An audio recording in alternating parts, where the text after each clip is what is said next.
Hello மக்களே! Evening walking போயிட்டு வந்ததுக்கப்புறமா வீட்டுக்கு வந்துட்டு என்ன பண்ணுறதுன்னு சுத்தமாக ஐடியாவே இல்ல. சரி ஓகே டின்னர் ரொட்டீன் ஷூட் பண்ணலாம் அப்படின்னு சொல்லிட்டு எடுத்த வீடியோ தான் இது. இன்றைக்கி நான் என்ன சமைச்சிட்ருக்கேன் அப்படின்னு பார்த்தீங்கன்னா, கேரட் ஊத்தாப்பமும் தேங்காய் சட்னியும் தான்.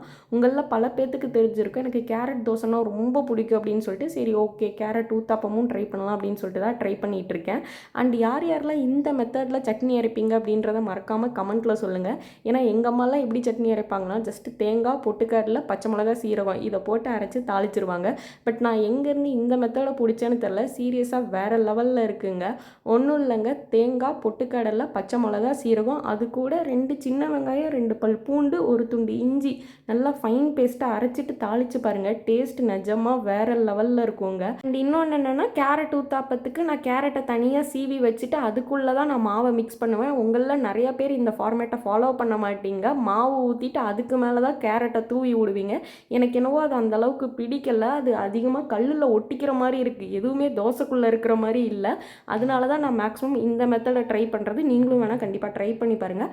அன்றைக்கி நைட்டு சூப்பராக கேரட் ஊத்தாப்பத்தோட சட்னி வச்சு சாப்பிட்டுட்டு அன்றைக்கி டின்னரை முடிச்சாச்சு. அன்றைக்கி டேவுமே ரொம்ப பீஸ்ஃபுல்லாக போச்சு அப்படின்னு தாங்க சொல்லணும்.